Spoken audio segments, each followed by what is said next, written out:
Episode 1. Her task as Intermediary, Part 1. All I'm asking is that you watch the cafe while I get supplies, Rosalee says as she pauses her climb up the rather tall and winding staircase. I shouldn't be long, Horace, I promise. She adjusts the strap of the messenger bag on her shoulder as she looks up at the rest of the stairs she has to climb. It's still a bit of ways until she gets to the top.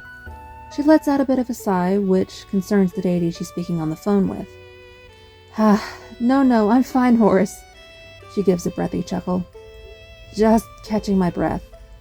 In truth, she has never gotten used to the seemingly endless stairs of Mount Olympus, even with all the time she's been there for supply runs.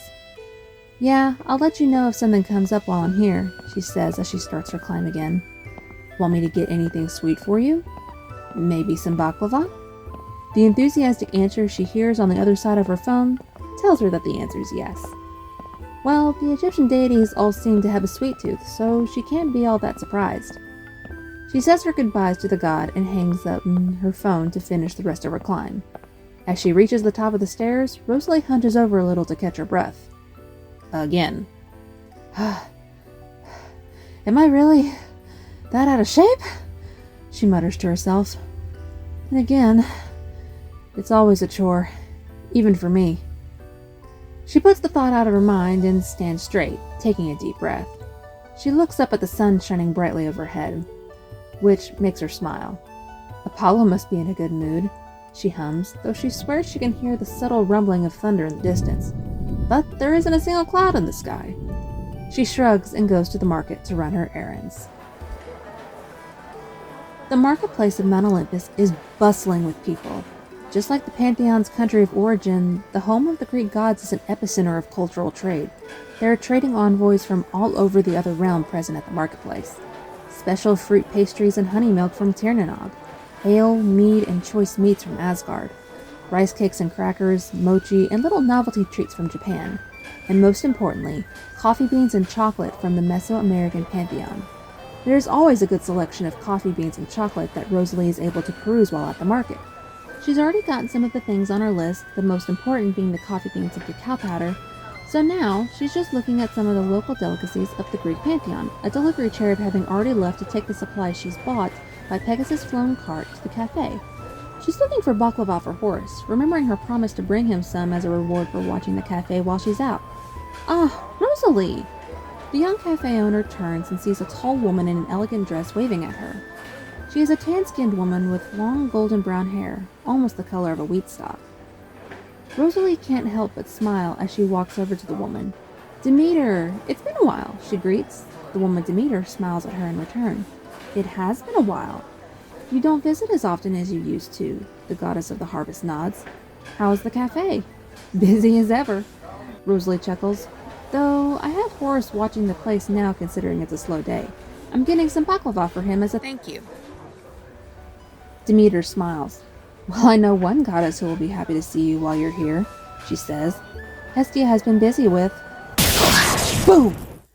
Ominous clouds roll in, nearly blocking out the sun and surrounding the palace of the Olympians. Lightning clashes overhead, crackling loudly as it electrifies the air. Rambunctious winds blow through the market, frightening the people there and forcing many to temporarily close up shop. Out of the corner of her eye, Rosalee catches a glimpse of a golden chariot drawn by peacocks escaping the clouds. She recognizes it immediately. That's Hera's chariot! Rosalee! A woman pushes through the crowd, her eyes brimming with tears as she wails the name of the cafe owner.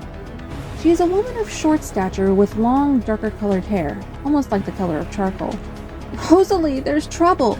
She wails as she barrels into the young woman, wrapping her arms around her waist. Hestia?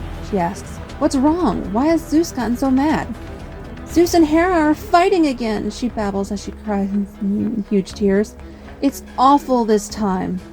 Rosalee gives the young goddess a handkerchief from her pocket so she can dry her tears. The taller woman comforts the shorter goddess. Hestia, please, calm down, Demeter soothes as she puts her hands on her younger sister's shoulders. I'm curious, Rosalee hums. It's usually Hera that gets angry and Zeus that runs away. She looks at the palace, still shrouded in clouds. But this time, it's Zeus's anger that causes such a squall, and Hera is the one to make her escape in her chariot. The roles are reversed. Rosalee's eyes narrow, curious as to just what is going on. "Lady Rosalee!" A new voice calls out, and the crowd parts to make way for a man that is particularly fast on his feet. He wears an aerodynamic helm on his head and wears a small cape on his back. Hermes. She blinks at his arrival as he comes to a screeching halt. He salutes her. "I'm afraid your skills as an intermediary are needed," he says. She just stares at Hermes, the crowd around them murmuring in wonder. "Well, this has certainly caused a scene," she mutters to herself as she pinches the bridge of her nose. She lets out a sigh. "All right," she says. "So, what's going on?"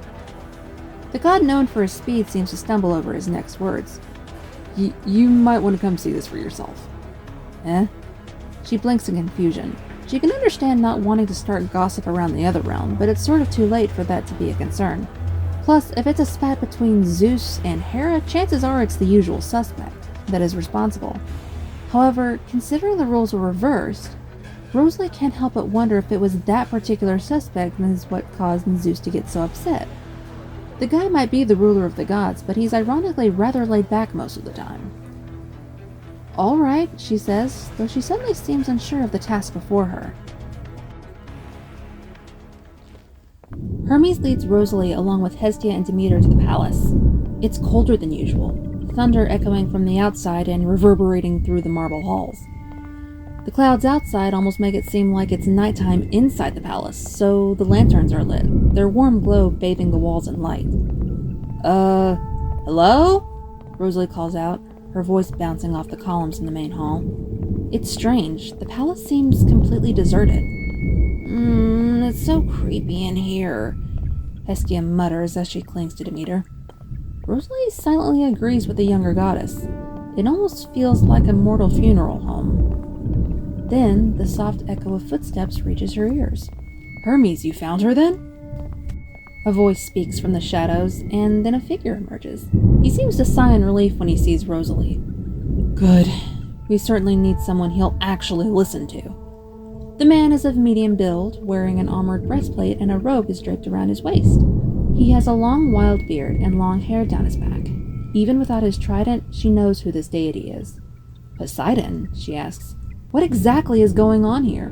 The god of the seas looks at Hermes with a raised eyebrow. "You haven't told her?" Hermes rubs the back of his neck. "Well, it's complicated," he says. "I thought it would be easier if she heard it here." "Heard what?" Rosalee asks. The deities all look at each other, as if wondering where to start. When they finally do explain the situation, Rosalee is flabbergasted. "What do you mean Hera had an affair with a human?" And thus, the plot has begun to thicken.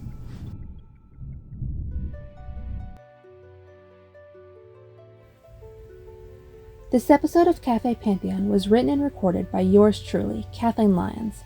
I hope you enjoy the adventures I've written for your viewing pleasure. If you want to follow for more updates, you can find me on Facebook, Twitter, Instagram, TikTok, and YouTube. Just look for Kat the Crow-Winged Author or Kathleen Lyons. Café Pantheon is not my only story. I've written 2 other books, Arborea Lux and Seraphim Awakening, which are available on Amazon. If you enjoy paranormal dark fantasy with vampires, wolf shifters, magic, and bits and pieces of history and folklore, you'll enjoy my particular brand of immersive fiction. Thank you for listening, and I hope you'll stick around for more adventures of Café Pantheon.